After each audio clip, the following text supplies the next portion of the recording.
सकल पसार है, नाना रंग बहु कांति, जय लग या आकार ही चंचल मिथ्या भ्रांति। ये काया भी माया है। ये जो हम शरीर लिए घूम रहे हैं, आप शरीर न हो, शरीर आपने धारण कर रखा। जैसे शरीर ने कपड़े धारण कर रखे हैं, ऐसे ही आपने शरीर धारण कर रखा। तो बताइए कि काया भी माया है, और माया का पसार कि जहाँ तक तेरी सोच जा रही है, मन की सोच, आँखन की देखना, दृष्टि ना, जहाँ तक तेरा मन सोच रहा हो सारी माया। और माया को बोला कि महाठगणी। एक तो हुए ठगणी खाली और एक महाठगणी। महाठगणी ऐसी कि आखिर तक ये ज्ञान न होने दे कि तू ठगा जा रहा है। बेटा बेटी भाई बंद कुटुंब परिवार ये सब धाड़ी के चोर बताएं, ये सब तुझे ठग रहे हैं, तुझे पता ना चलन दे। लेकिन इसका एक उपाय भी बताया।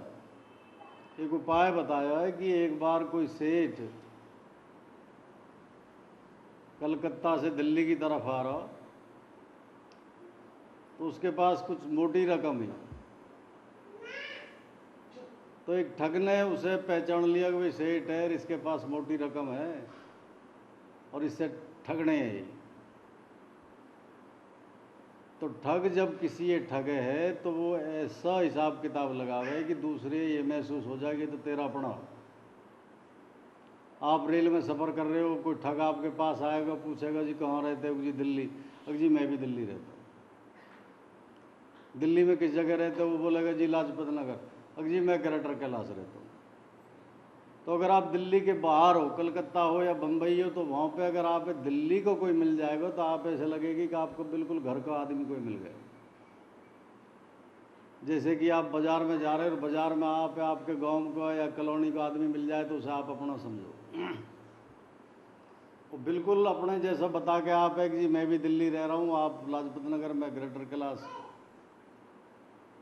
तो ऐसे ही वो ठग उस लाला जी चलाने लगा। अगर जी कहाँ जा रहे हो? दिल्ली। जी मैं भी दिल्ली जा रहा हूँ। किस जगह जा रहे हो? जी मैं चांदनी चौक जा रहा हूँ। लाला बोलो कि मैं चांदनी चौक बाहर जा रहा हूँ, तो वो बोलो कि जी मैं फतेहपुरी जा रहा हूँ, चांदनी चौक से थोड़ी आगे।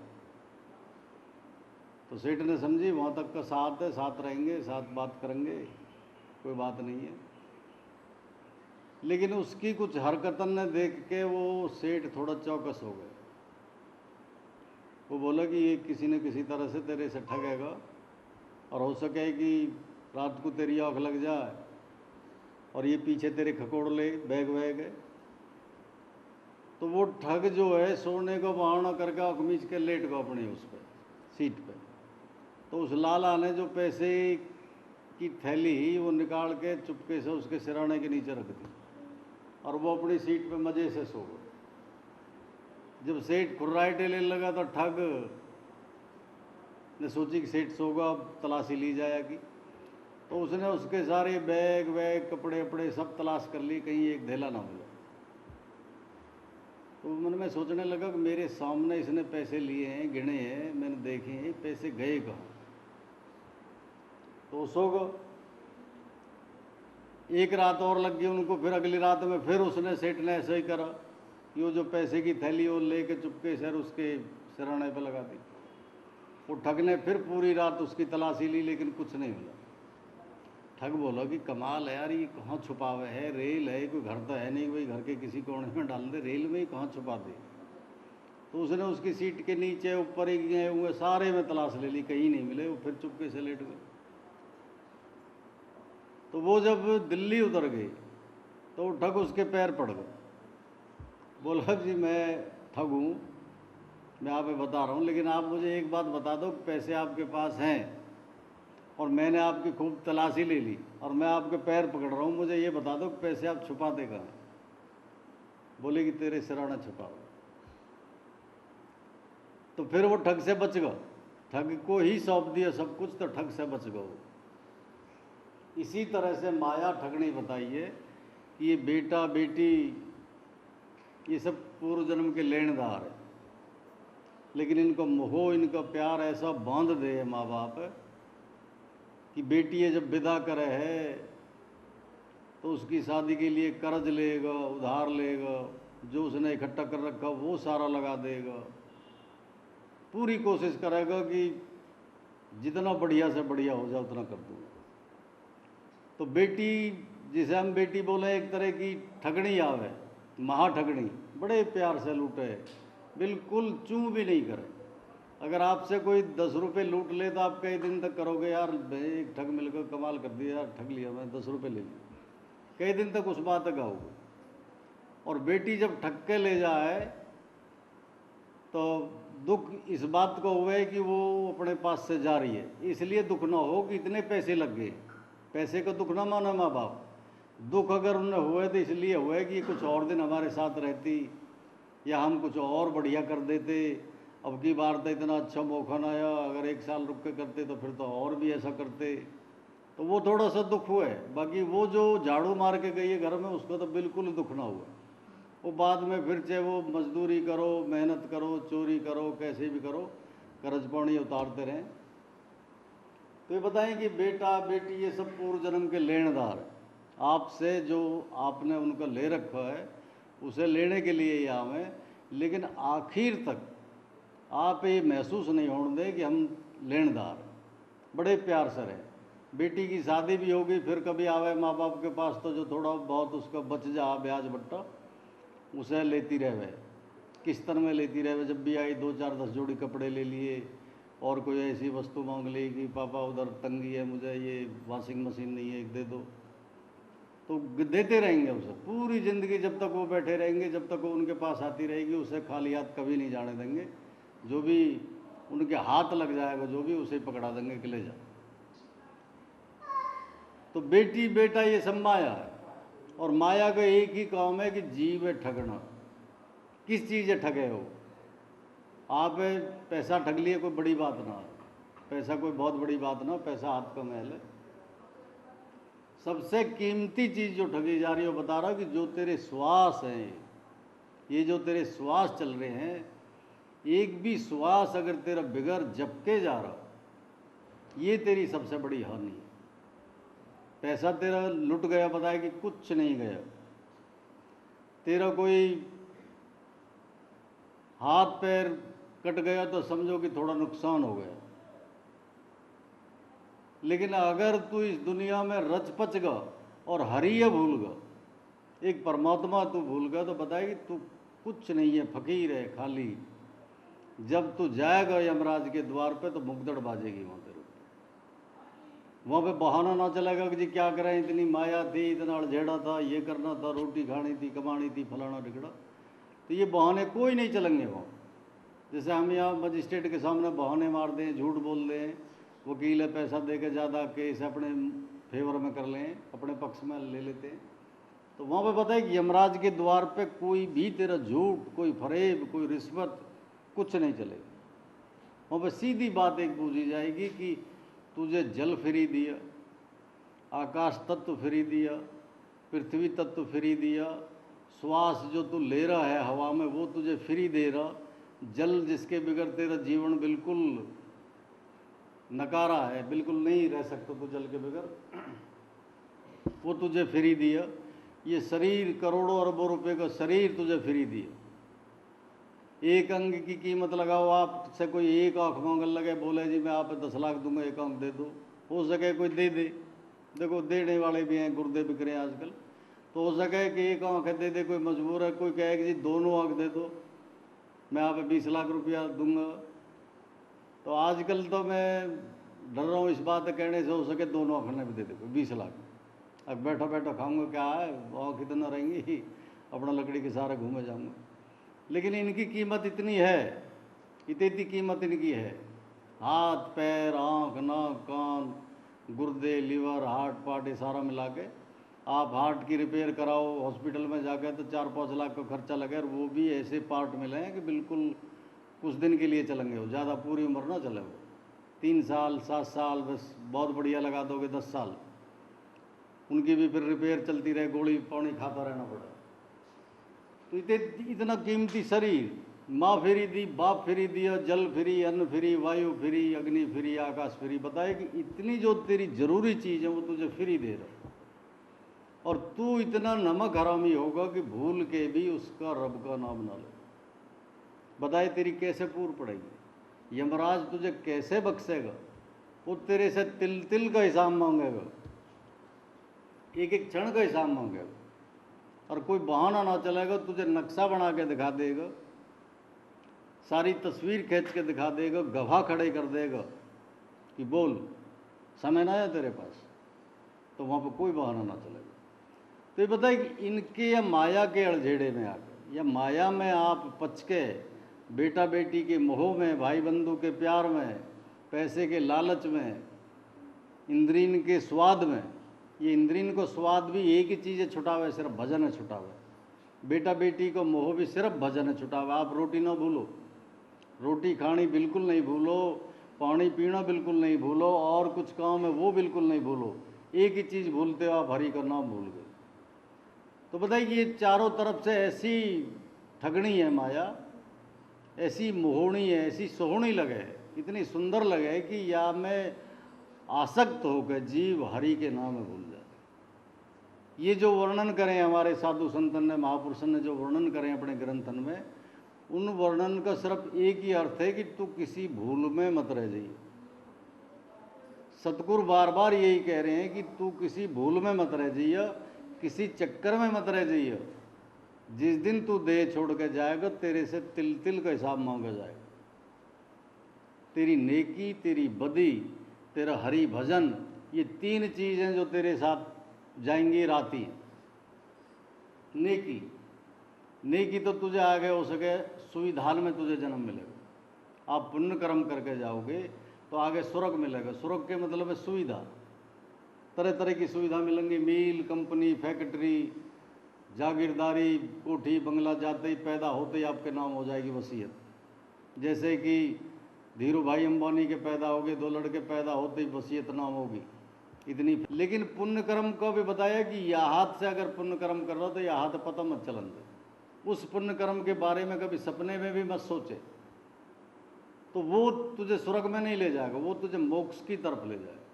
वो पुण्य कर्म तुझे फिर मोक्ष की तरफ ले जाएंगे, मुक्ति दिलाएंगे तुझे।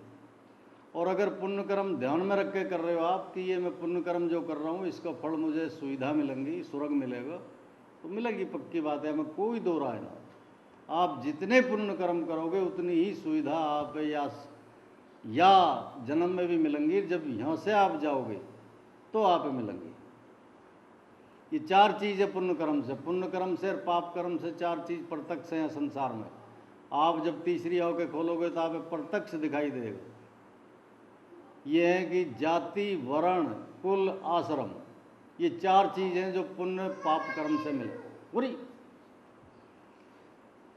पुण्य और पाप से 4 चीज़ मिले। जाति, वैसे तो हमारे देश में तो 36 जाति हैं, लेकिन 4 जाति पूरी धरती पे आज भी हैं, कल भी रहेंगे।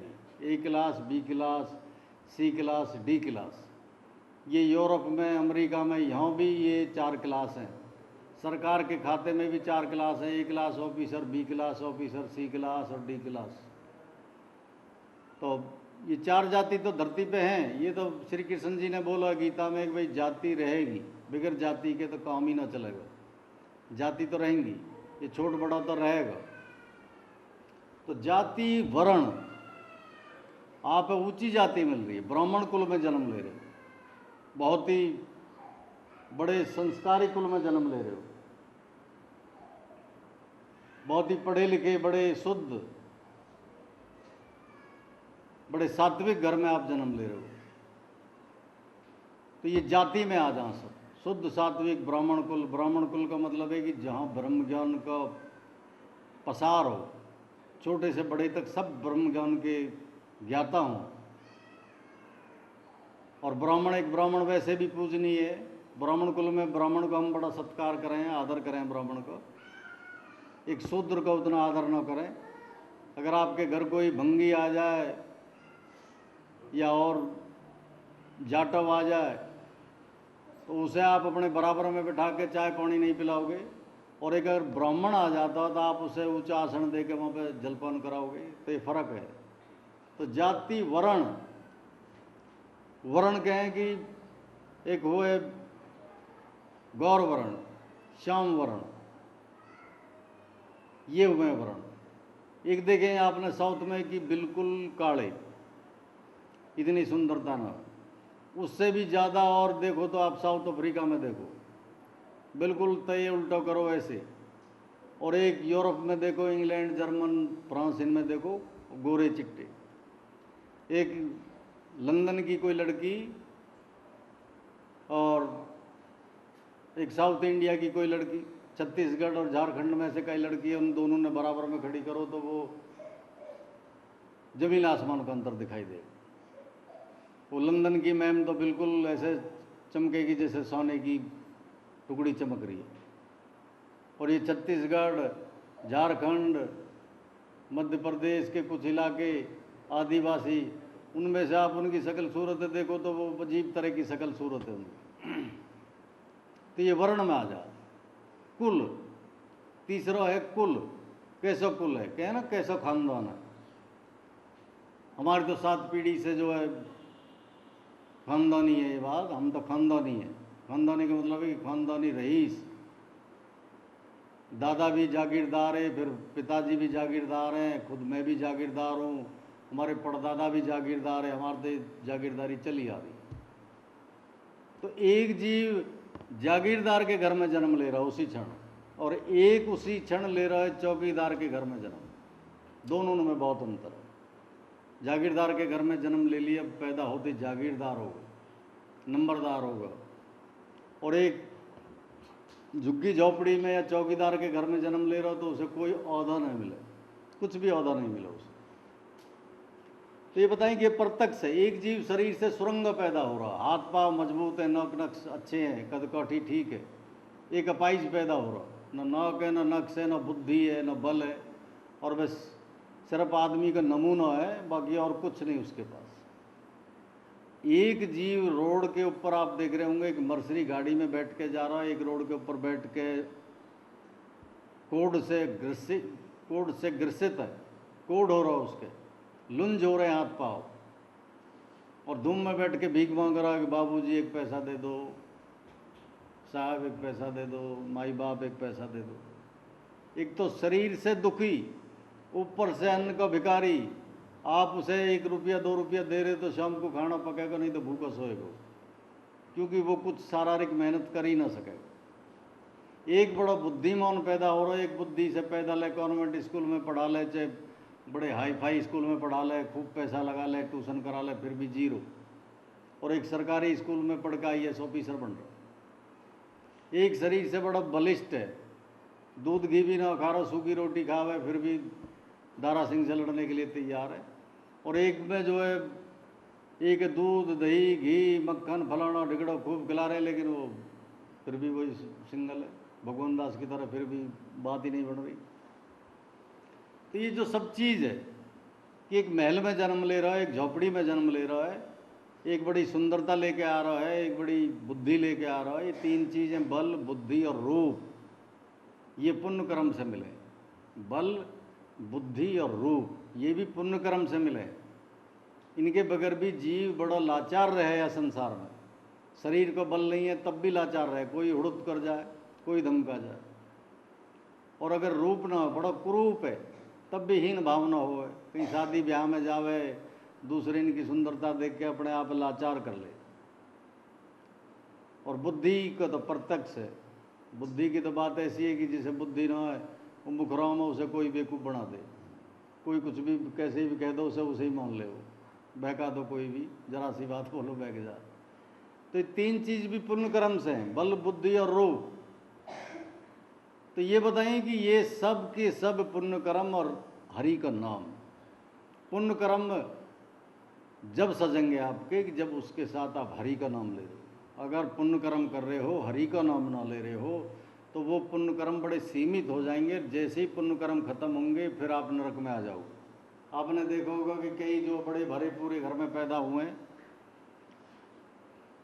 और उनके सामने सारी पूंजी खत्म हो जाए, जमीन जायदाद घर बार सब बिक जाए, एक फूटी कौड़ी न रहे, मोहताज हो जाए एक एक पैसे के लिए, तो वो पुण्य कर्म उन्होंने किए, लेकिन वो सीमित रह गए।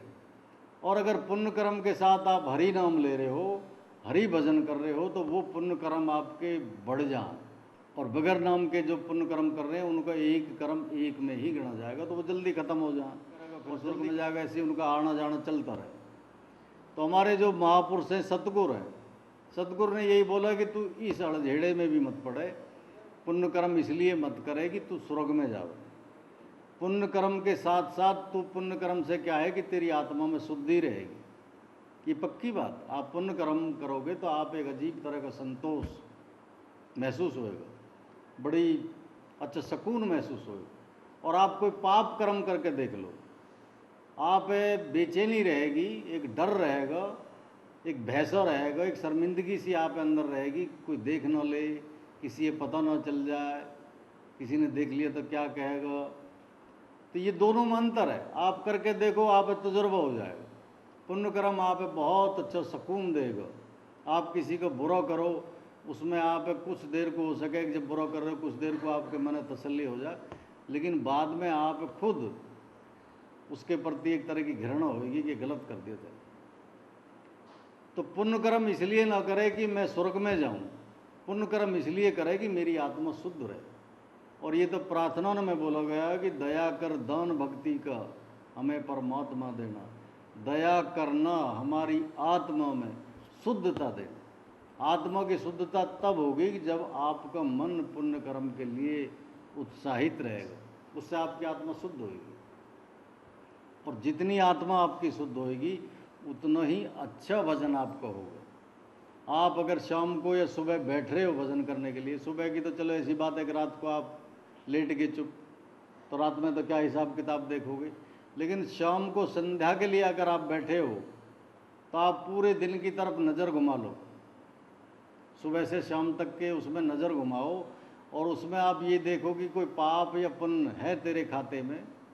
अगर तेरे खाते में उस दिन कोई पाप आ रहा हो तो आपका भजन निरस्त हो जाएगा, निर्फल जाएगा, आपके भजन स्वीकार न करेगा।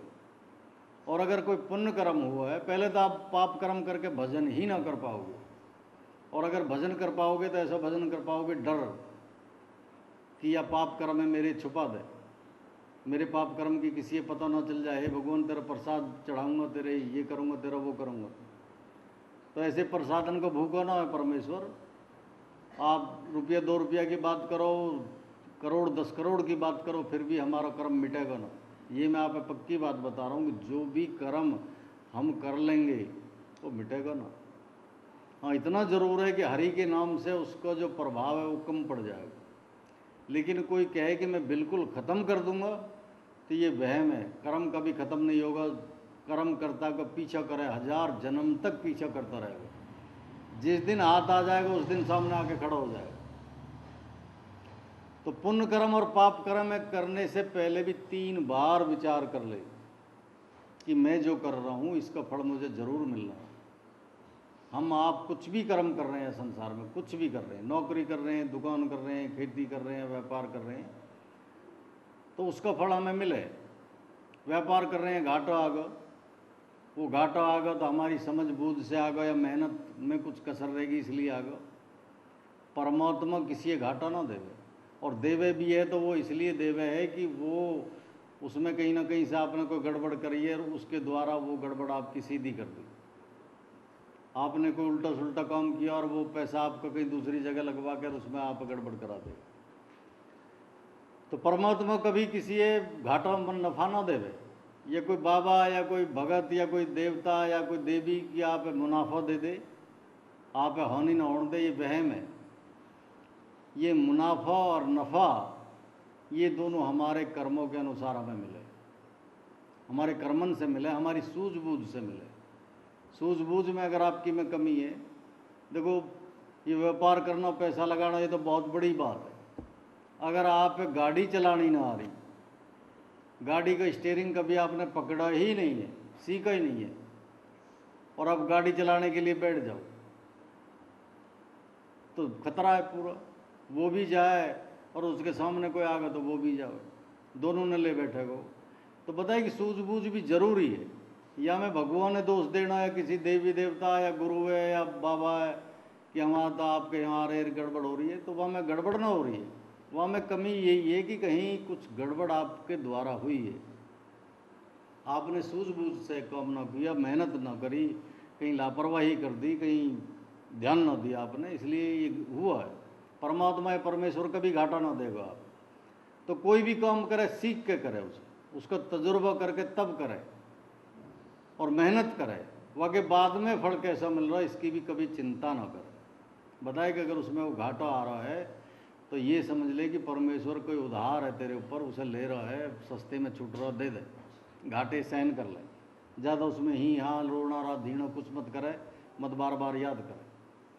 तो ये कर्म जो है प्रधान है इस संसार में, कर्म प्रधान विश्व रचि राखा, जो जस कीन सो ही फल चाका। और कर्म में गड़बड़ जो हुए है, हम कर्म जो उल्टे करें या सीधे करें, इनमें सबसे बड़ा जो योगदान है वो माया का, माया का योगदान। हम पाप कर्म कर रहे हैं तो वो अगर आप कभी अपनी बेटी से ये पूछो जाके कि बेटी मैं तेरी शादी कहाँ करूं,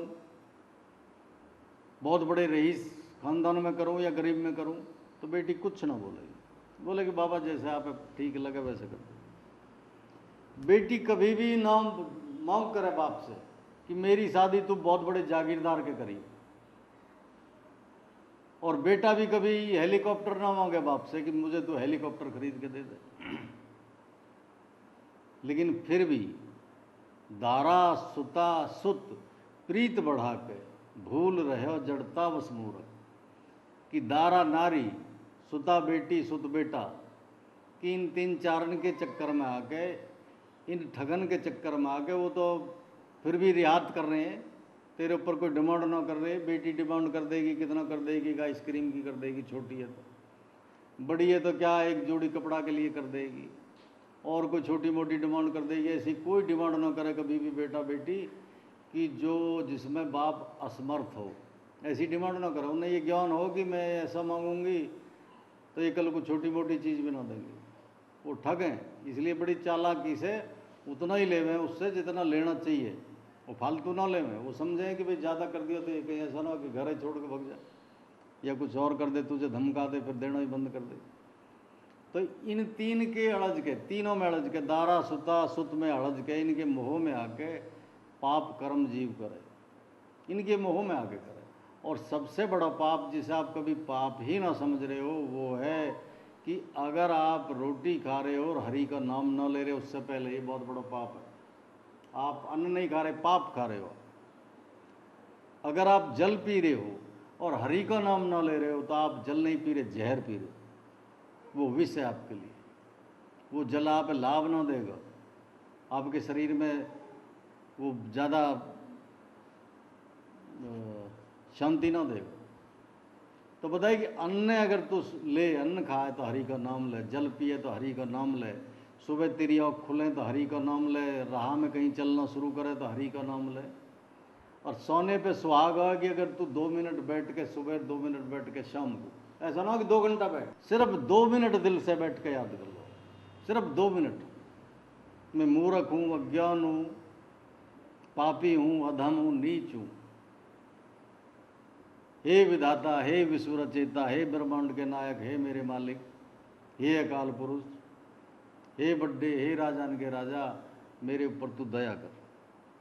2 मिनट बैठ के जो भी आपके दिल में प्रार्थना जो जैसी भी बने, हम आप सब उसके द्वार के भिखारी हैं, हम आप सब उसके धन हैं, उसके ही पैदा किए हुए हैं हम सब, उसी की संतान है हम सब, उसी के आश्रय हैं हम। अन्न जल जो हमें मिले ये सब उसकी कृपा से मिले, हम जो श्वास ले रहे हैं उसकी कृपा से मिले, और नहीं तो एक भी श्वास नहीं आने देगा। जिसकी श्वास पे उसने ब्रेक लगा दिया कि इसकी श्वास बंद, एक श्वास जो बाहर गई वो दोबारा अंदर नहीं जाएगी, वहीं रह जाएगी, पीछे को लेट जाएगा चुपके से। तो बताए कि जो अनंत कोटि ब्रह्मांडन का नायक है, अनंत कोटि ब्रह्मांड जिसके सहारे टिके हुए हैं, उस परमात्मा ध्यान में रख के अगर आप 2 मिनट सुबह 2 मिनट शाम को और अपने आप पे गाड़ी लो, अपने आप पे छोटा करो, और ये बात है भी सही, या मैं कोई दो रहा है, कभी ये मत समझिए अपने आप पे बहुत अक्लमंद की मैं तो बहुत अक्लमंद हूँ, मैं मूर्ख कैसे हूँ, मैं तो कोई पाप न कर रहा, मैं पापी कैसे हूँ। हम पापी है, पता नहीं कितने पाप। मैं बता रहा हूँ सबसे बड़ा पाप तो ये है कि सुबह से शाम तक ज़ुबान बंद नहीं हुई, तो कुछ ना कुछ बोलता रहा करता रहा, लेकिन तेरे मुख से हरि नाम ना निकला। ये सबसे बड़ा पाप, ये सबसे बड़ा पाप। अगर तू उसके नाम के बगैर अन्न ग्रहण कर रहा, ये बहुत बड़ा पाप है। अगर तू जल ग्रहण कर रहा, ये बहुत बड़ा पाप है। अगर सूर्य की रोशनी इस धरती पे न हो, 1 सेकंड को भी रोशनी अगर रोक दे परमात्मा, तो एक भी जीव जिंदा ना रहेगा, ऑक्सीजन खत्म हो जाएगी, सब खत्म, पूरा ब्रह्मांड तहस नहस हो जाएगा। तो बताइए, उसकी रोशनी तू ले रहा, जिसमें तुझे श्वास मिल रही है, तेरा शरीर हिल रहा जुल रहा है, तो तू इतना नमक हरामी क्यों हो रहा है कि तेरा कोई 10 रुपये का काम चला दे, आप उसे 3 बार धन्यवाद बोलोगे। तेरा कोई साहब है, तुझे कोई छोटा सा प्रमोशन दे दे या छोटा सा कोई लाभ करा दे, तो उसे कुछ 6 बार थैंक यू सर बोलोगे। कोई गरज पड़ गई, किसी ने आपका काम चला दिया, तो आप बड़े आभारी होगे उसके। और जो बहुत बहुत ज़रूरी काम आपके जिससे सर रहे हैं, जिसके बगैर हमारी 1 सेकंड ना बीत रही, उस परमात्मा भूलने का नाम है कि आप अधोगति में अपनी तैयारी करो। आप अधोगति में जाओगे, 84 लाख योनि हाल हो गए आप। तो बार बार देखो, एक ही चीज़ मैं बोल रहा हूँ कि विधाता है, किसी भी कीमत पे, किसी भी हाल में, किसी भी परिस्थिति में, किसी भी माहौल में परमेश्वर भूलना, ये सबसे बड़ा गुनाह है। सबसे बड़ा गुनाह ये है कि आप किसी भी हालत में, मान लो आपके कुछ उल्टे कर्म जाग गए हैं, ये जो दुख और सुख है, दुख की परिभाषा का मतलब है कि जब आपके मन के विपरीत कुछ होने लगे तो दुख है। सुख की परिभाषा जब आपके मन के अनुकूल माहौल रहे चारों तरफ, ये सुख है। तो मन के विपरीत अगर कुछ हो गई है स्थिति और आप कष्ट महसूस हो रहा है, उस हाल में परमात्मा ना भूलना।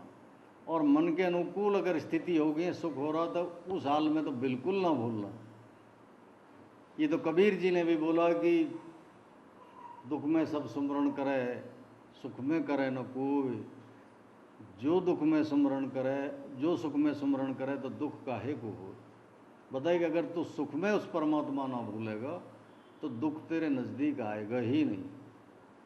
ये पीछे भी मैंने जिक्र करा कि 86 से लेकर 2006 तक ये महादेव जी की 20 वर्ष महादेव जी के हाथ में रहे हुए कमांड या संसार की, 20 वर्ष ब्रह्मा जी के हाथ में कमांड रहे हुए, और 20 वर्ष रहे हुए विष्णु जी के हाथ में कमांड।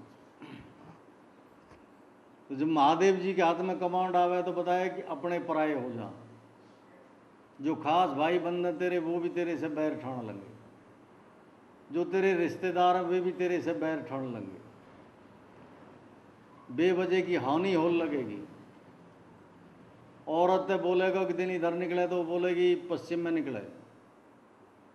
औरत को बोलोगे कि ये काम नहीं करना, तो वो अदबद के उस काम करेगी। तो ये ब्रह्मा जी की बीसी में हुआ, महादेव जी की बीसी में कोई ना बच पावे, कर्म छटे जीव के। और उन कर्मन में ऐसा ना सब ही दुख मिले, ऐसा ना है। जो रोड़पति हैं वो करोड़पति हो जाए, और जो करोड़पति हैं वो रोड़पति हो जाए। किसान खेत में बो के आ रहा गेहूँ, तो जई खड़ी हो जाएगी। गाय दूध देना बंद कर देगी, अच्छी भली 2 दिन पहले बच्चा दिया है, ताज़ा ब्याई ओढ़ है, 1 हफ्ता में लात मार के लग खड़ी होगी।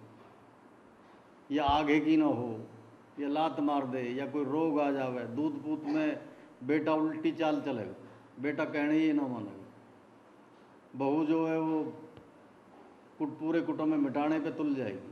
तो ये बताएं कि महादेव जी की बीसी बड़ी मारक है। और जब ऐसे घेर है वो, तो जब जीव ज़्यादा भगे हैं, कोई मंदिर पे जा रहा है, कोई मस्जिद में जा रहा है, कोई बाबा के पास, कोई देवी के पास, कोई देवता के पास। तो ये बताए कि हर जीव की आयु में एक फेरा जरूर लगे, 2 भी लग जा, नहीं तो एक तो जरूर आ जाएगा। विष्णु जी की बीसी इतनी अच्छी बताई है कि जो गाय दूध ना दे वो भी दूध देने लगेगी। जा खेत में 10 मन नाज हो रहा उसमें 12 मन नाज होने लगेगा। जिस पेड़ में कभी फल ना लग रहे उसमें फल लगने लगेगा। बारिश अधगत बारिश हो जाएगी। झूठे को किसान डालेगा खेत में तो सोच को खड़ा हो जाएगा, पजबे का बाजरा या ज्वार खड़ी हो जाएगी। तो ये करे वो खुद, ऐसा करे वो न्याय छटे। पहले जैसे गांव में रहे, कई बार मैंने चर्चा करी है कि लाला हुए, उनके से उधार आवे, नमक दे दे भाई, मीठा दे दे भाई, चावल दे दे, शक्कर दे दे, मिर्च दे दे, चलता रहेगा। तो छमाई पे जब बैसाख में अनाज उठाओ किसान का, तो बैठ के हिसाब करवाओ, अब भाई लाला जी हिसाब जो, अब जी तेरे हो गए 160 रुपया। तो जो ठीक ठाक है वो सोचा कि भाई उसी दिन से खा रहा हूँ, 6 महीने से हो गए होंगे, भाई सेठ जी 2 मन चने, 2 मन तरा, 2 मन सरसों, 2 मन गेहूँ है, अब बता कितना रहेगा। अब भाई तेरे निकले हैं 10 रुपये, अब जी मेरे मुझे दे दो, या 10 रुपये कम रह गए जी, 150 का तेरा अनाज आया 110 रुपया, अब जी ना आगे को लिख दो, आगे को ले लीजिए। और जो थोड़े वैसे हुए हैं तो वे 3 पाँच करें कि ये इतने कैसे हो गए, अग जी ये लिख रहा है देख लो, अग देख का लूँ, अग जी ये देख लो फलाने दिन ये गया, उस दिन चावल गई है, बूरा गई है, अग जी हमने बूरा ली ना कभी। फिर वो जो जाना है कि भाई ये आदमी बड़ी 3 पाँच करे तो उसके आगे लिख दे मावस, अगी मावस ही इस दिन, हाँ गई होगी बूरा फिर तो फिर मन जा। फिर भी वो कहें कि देनी आई बुनावनी घटा बतावे सूत, कि जब बुनावनी देनी आवे तो हमें सूत कम बताएगा कि जी हमें रेत लिकड़ गो, मट्टी लिकड़ गई, आपका रूवड़ कमजोर है, मैं कहाँ से इतना दूँ। तो ऐसे ही जब हम पे दुख आवे तो हम ये समझ ना पावे कि क्यों हो रहे हैं। जब हमें संकट कह रहे हैं तो ये समझ में ना आवे जीव की में कि ये हो क्यों रहा है, ऐसा क्यों हो रहा है। तो ये बताए कि ये सब कर्म फल हैं तेरे, जो सीख जाएगा, जो गुरुमुख हो जाएगा, गुरु की बात पे अमल करेगा, तो वो दोबारा या फेरे में ना आएगा, दोबारा महादेव जी के डंडा के नीचे ना आएगा, यमराज के डांट के नीचे ना आएगा। वो खुद चौकन्ना हो जाएगा, सावधान हो जाएगा। और सावधानी सिर्फ एक बात की है कि कर्म करने से पहले 3 बार विचार करो कि यह कर्म का फल मीठा है कि कड़वा। अगर उसका कड़वा फल है फिर भी आप करे जा रहे हो, तो जब दुख आए तो फिर ही हाँ हूँ मरा जी, करो जी, कुछ करो जी। फिर वो बाबान के मगज खा लें, गुरुन के मगज खा लें जी, कैसे करें, क्या हो रहा जी, कैसे करें, समझ नहीं आ रहा जी। तो उनके पास कुछ ना, ये मैं बता रहा हूँ, वो आप सिर्फ रास्ता बता सकें, उपाय बता सकें। बाकी डॉक्टर के पास गए, डॉक्टर ने दवाई दे दी, आप खाओ ठीक होगे, खा ना रहे हो तो कैसे ठीक हो जाओगे। परहेज बता दिया, आपका एसिडिटी बन रही है, सीने में जलन है, डॉक्टर के पास गए, भाई तली चीज़ छोड़ दे, चटपटी चीज़ छोड़ दे, और ये ले गोली, ये गोली खा सुबह शाम खाने के बाद। तो आप गोली ले रहे हो, परहेज ना करो तब भी दिक्कत है। गोली तो लेनी शुरू कर दी लेकिन समोसे खाने बंद ना करे और पौनी के पता से खाने बंद ना करे तो फिर भी एसिडिटी वैसी की वैसी रहे। दोनों चीज़ साथ के साथ चलेंगे, परहेज भी करो और दवाई भी लो तो रोग ठीक हो जाएगा, जल्दी से रोग ना आएगा। तो गुरु या सदगुरु या बाबा ये आप सिर्फ उपाय बता सकें कि यह बीमारी का ये उपाय है, बाकी करना ना करना वो आपके हाथ में। आप छूमंतर के चक्कर में मत रहना है संसार में कि छूमंतर मिल जाए, कहीं कोई ऐसा बाबा मिल जाए कि सर पे हाथ रख दे मेरा कल्याण हो जाए। वैसे है कल्याण है, पक्की बात है, मैं मानूँ यह बात है कि साधु संत के आशीर्वाद है, परमेश्वर ना काटे, परमेश्वर आशीर्वाद ना देगा, साधु संत के आशीर्वाद है, परमेश्वर कभी ना काटे। लेकिन साधु संत ये भी ज्ञान है कि वह धींगड़ा के बीच में पंगा लेना भी ठीक ना, उसके काम में दखल अंदाजी करनी ठीक ना है। साधु संत भी आशीर्वाद जब देगा कि जब खूब विचार करेगा, सोचेगा कि अगर आशीर्वाद इसे जो ये हो रहा है कष्ट, ये किस वजह से हो रहा है।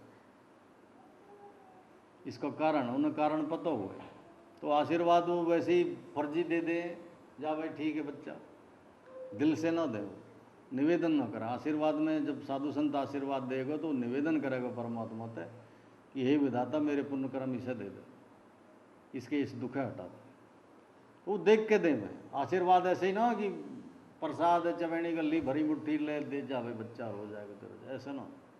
वो भी देख लें कि ये जीवात्मा शुद्ध है, और हो सके कोई अगली पिछली लचेड़ी से तंग कर रही है तो उसे वो काट दें। लेकिन बिल्कुल सबे काटने के चक्कर में आप घूमो तो कहीं ना ऐसा, वो आपकी मुट्ठी में दुख, एक मुट्ठी में दुख बंद है आपकी में, एक में सुख बंद है। पुण्य कर्म सुख के दाता है, पाप कर्म दुख के दाता। तो ये माया के चक्कर में हम कर्मन में दोष कर लें पैदा। तो ये बताया कि माया की ठगाई में मत आइए, तू माया है, माया सौंप दे, या माया सारी है उसे सौंप के और अपने भजन में लगा रहे। बेटा जब जुआन हो जाए चाबी पकड़ा दे, ये ले बहू चाबी पकड़ा दे, ये चाबी, अपना खाओ कमाओ। तो आज इतना ही, और अगले सत्संग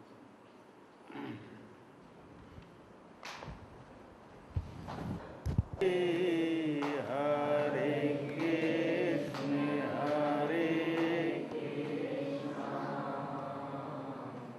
कृष्ण कृष्ण हरे हरे, हरे कृष्ण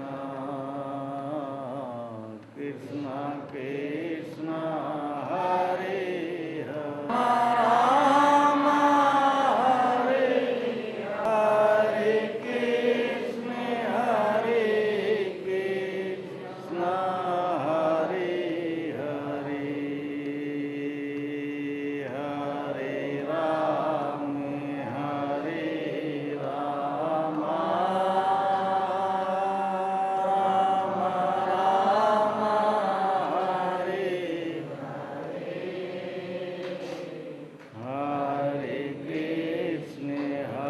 हरे कृष्ण कृष्ण कृष्ण हरे हरे।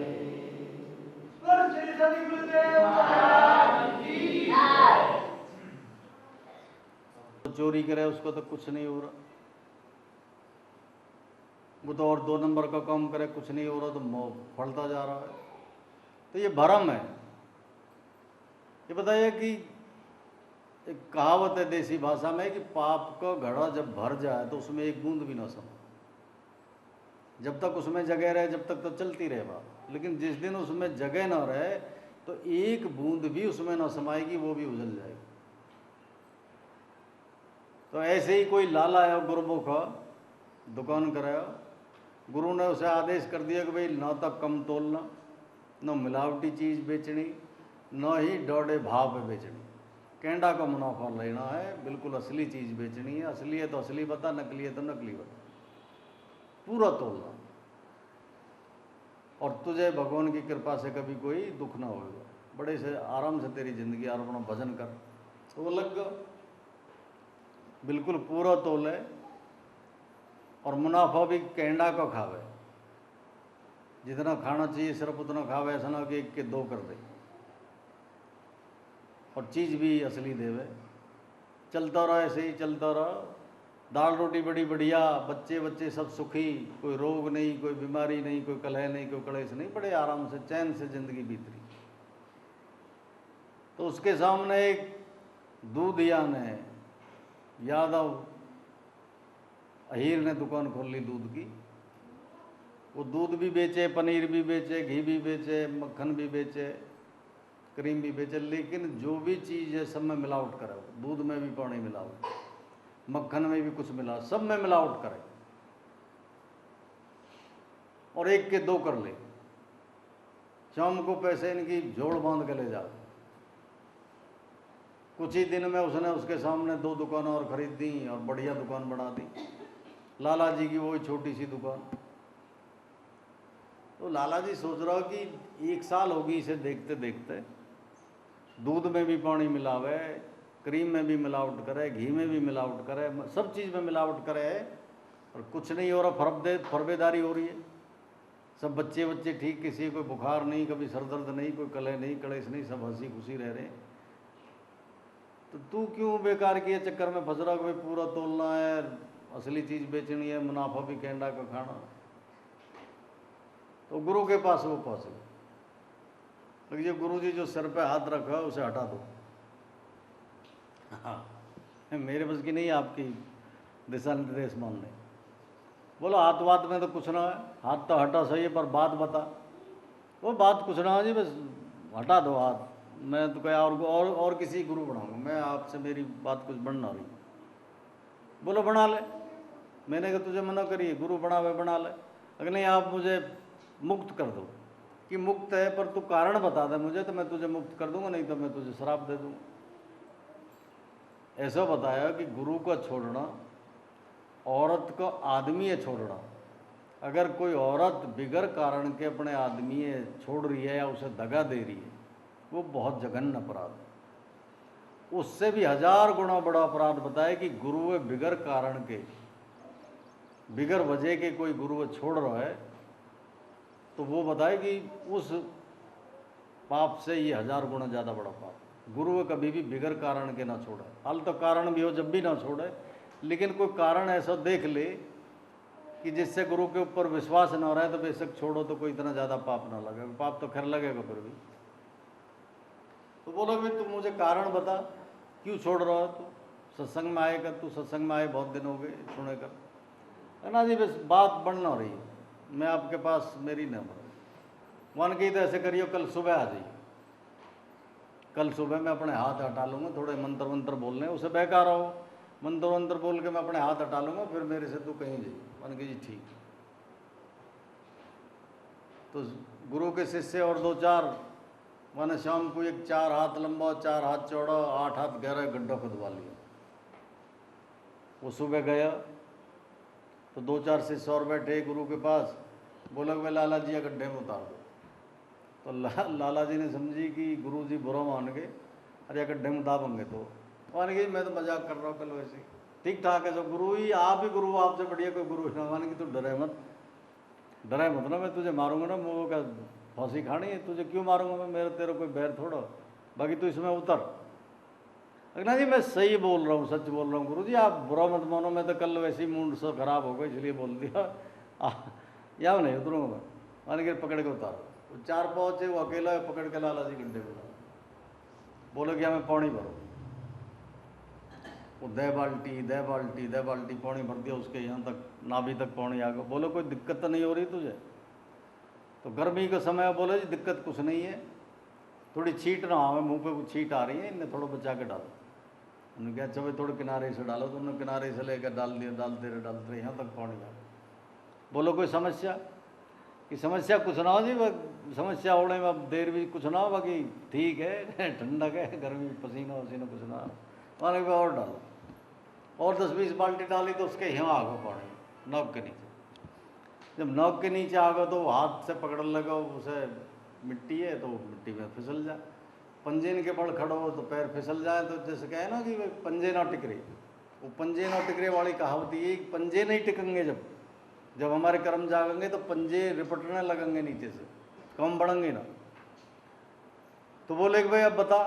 जब बताने की बात ना, इतनी सी गुंजाइश है, एक गड्ढे में पानी गिर दो, मेरा काम हो पड़ा। मैं तो समझ रहा हूँ पहले ही, मैं नोट रहा तम तक जी, मैं तो मजाक कर रहा हूँ गुरु जी, मैं अब भी धर्म से कह रहा हूँ, मैं मजाक कर रहा हूँ, ऐसी कोई बात ना, वो निकाल दो।